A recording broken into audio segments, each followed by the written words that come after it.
Hey, so first of all, I want to say thank you to everyone that's watching this announcement video right now. I have been very excited to share this new news.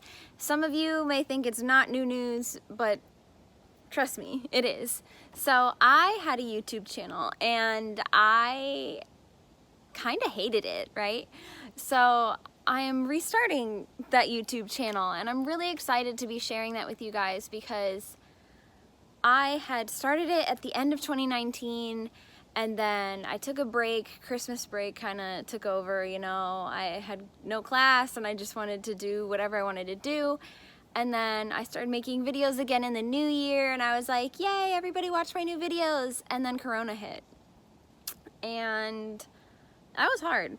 And it was hard for everyone, not just me. But it's been weird. And so I realized I finally had to take some time out in July, and you know, I'd been quiet on here for a while, and when I had first started my YouTube channel, I was trying to do everything on my own, and I was trying to be somebody, not in a, you know, an arrogant or showy way, but I wanted to make sure everything was perfect, and I wasn't really being my full self on here. And I didn't have any support from my Facebook family, and I know like a bunch of you guys would definitely be supportive of me sharing sermons, and I totally like omitted you guys from the process, so I'm sorry for that. And so July hit and I was feeling really run down and just kind of overloaded on emotion, and that's not a great place to be. And so I took a couple of days and I went to the beach. And by myself, completely by myself, never done that before. It was kind of a big deal for me. Even though it wasn't that far, it just felt weird, like going off by myself. So I was all excited. I was like, I'm gonna get some God time in, like I'm gonna reset and I'll figure things out. And so the problem is, I kept retrying to start my YouTube channel, but I kept restarting it without being renewed first. And so, you know, you can't start something on an empty tank. That's not gonna work. So I get to Daytona, you know, I check into my hotel, and the Bible study that I was gonna Zoom call into was canceled. And so I was mad. I was like, well, that was my one big thing tonight. Like, I was gonna listen to that. I was gonna go down by the beach. I was gonna listen. That was gonna be my plug into God, and I was just gonna be perfect after that. Like, everything was gonna be fine. But it got canceled. And then, so I call up my mentor, and he doesn't answer. And so that's like 2 blows to my, like, plan. And I thought I had this all planned out perfectly too, but yeah, so that's 2 strikes on my plan. And then I finally, like, I slam my Bible down on the bed and I'm like, fine, I'll do it myself, you know. And I really didn't want to put in the effort of like going to God by myself. I kind of wanted someone to do it for me. So I was mad, and I pull up on, you know, on the big hotel screen they had like the YouTube app that I could listen to on the TV. So I pull it up. I pull up Stephen Furtick from Elevation Church. If you don't know, he's my favorite preacher. So I was like, I'm just gonna listen to Stephen Furtick and everything's gonna be fine. And it wrecked me. It wrecked me. I pull up a sermon called Lessons in Letting Go, and it completely took me out. I was bawling. I was on my knees in worship in a hotel room all alone in Daytona Beach. Now, I'm not going to steal his sermon, but I can tell you a little bit about it. And so Stephen was preaching, and he's talking about how it took all of the plagues and all of the disasters for Pharaoh to finally let the Israelites free. He finally said, forget it, fine, let them go. And it was still harder for the Israelites to let Pharaoh go. So Stephen goes on to explain what he means by that, but basically, and I'll link his sermon down below because it's phenomenal and everyone should watch it. I watched it probably 8 times. It was amazing. But he goes on to explain, and he talks about how the Israelites were just so comfortable being slaves that they could just not let Pharaoh go. They wanted to go back. They didn't want to listen to Moses. They said, God, don't speak to us again. Just speak to Moses. Like, they were so just used to being caged in and like in that slave mentality. And Stephen kind of looks at the audience and asks if we're still holding on to our Pharaoh, if we're still holding on to our slave mentality, our mindset that says, I have to feel guilty, or I have to worry, or I have to do this, or I have to do that, because if I don't, then I'm not a good Christian, or I'm a bad person, or if I don't worry about my kids, you know, who will, or if I don't worry about my grades, my parents are going to get mad at me, or whatever it might be. Are you holding on to your Pharaoh way tighter than your Pharaoh's holding on to you? Maybe God already freed you and you're just still holding on to the past. And so I'm crying. I have my journal out and I'm going through all these notes. I'm writing everything down. If you know me, I'm like an avid note taker. And I'm writing it all down and I'm getting these downloads from God, and they're so good. They're so good. And so I'm going to read a couple of them to you guys. I have so many notes from that weekend that I could share with you guys, but what I really want to get to, and this was a hard pill to swallow. Ooh, God doesn't hold back when you need to learn something, and Stephen definitely doesn't hold back when he preaches, which is really admirable. But I realized I had a pride issue, and I never would have figured it out if this week hadn't happened and I hadn't been like slammed in the face with a revelation. But I struggle with anxiety. It's been worse in the past, like it's gotten better. But if I do something wrong, or if I mess up, or just any kind of mistake or anything, I will become anxious out of my mind and I will guilt myself forever. I just do that. I don't know. And so I realized this weekend, the one that I'm talking about, that somewhere along the way I had linked being perfect with being lovable. I had learned a story that I was only good enough to love if I could do everything right. And that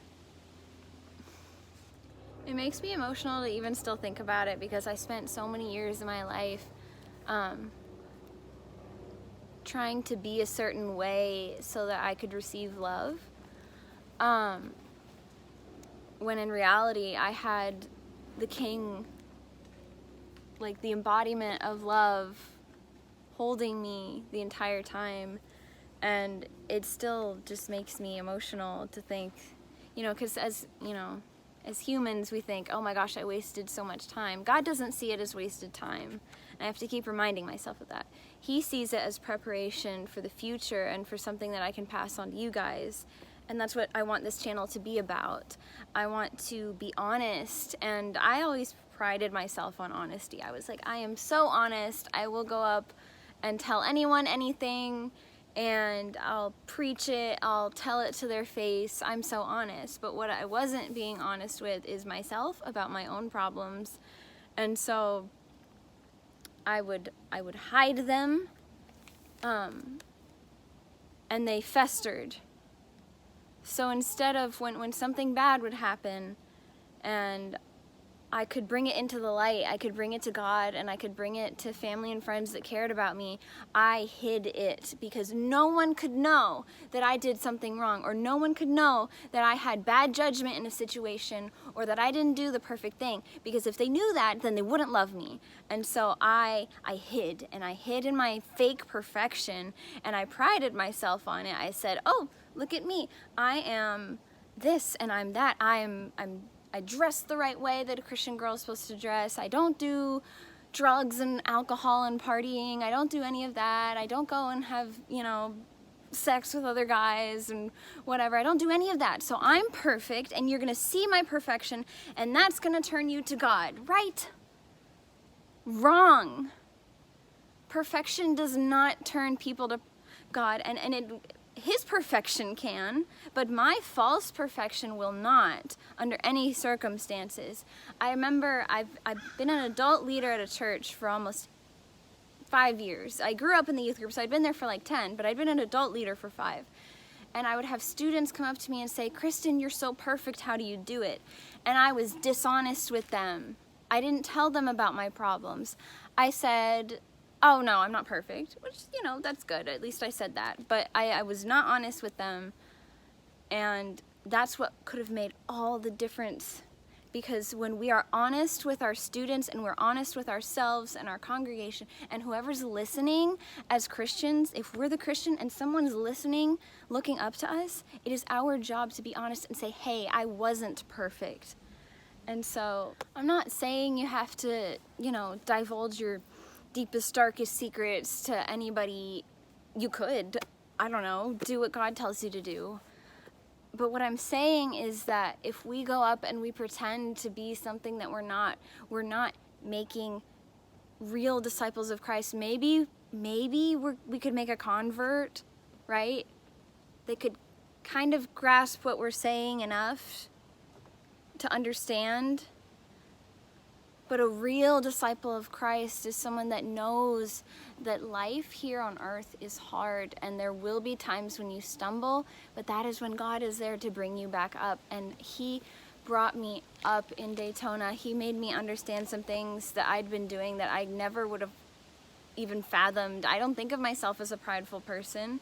You know, I think of pride as like arrogance. I don't think of it as this fake story that I was living out for people to see and look up to me for boring fake perfection. I was never meant to be perfect. That is why God sent Jesus as His Son to embody perfection and love simultaneously and die on the cross and resurrect for us. That is what brings us into perfection. It doesn't make us perfect. It means He's perfect and that He lives in us, and through that we can be the light that and show people what it means to be a Christian. I was never meant to be perfect, and if I put myself up on that pedestal, I'm gonna fall every time. And so I don't want this YouTube channel to be like that anymore. I want to show you guys like the struggle, like and not just struggle because life's not all bad, but I want to be honest and I want it to be raw and real. And so that is what I've come to bring today. I'm very excited to finally be sharing honest prayers and real Christianity. And I don't even really like that word all the time. What I really like is following Christ. And when people ask me, you know, am I religious? I say no. I don't like that word, right? Because that's just rules and pride that I had. I was being religious all these years, just kind of pretending. We're not always pretending, but sometimes pretending. And so I'm so excited to bring like honest and real revelation out into the world. It's not how I wanted it, right? Like it's through a screen, and I would so much rather be in person with you guys, but God can move in our own houses just the same way that He can move through a church. And so I welcome you guys to take this journey with me. I'm very excited, and I hope that you will want to, that you'll want to take that journey with me. And so right now I have my YouTube channel, Kristen Rigo, easy to remember, that's my name. But I also have a Facebook page, and it's called Kristen Rigo Preaching. I hate that name, and so I really want to see if you guys can comment something better. If anyone has some ideas of what I can call my Facebook page, I'm a creative person and I'm out of ideas. So thank you for watching. This is gonna be so exciting for me to share some stuff with you guys. I have so many sermons on my heart, and I'm really excited to share them. I think that we can all grow together, and I'm never gonna stand up here again and act like I'm perfect. So I just want to thank you all for listening to my little Daytona testimony. Peace out. Bye.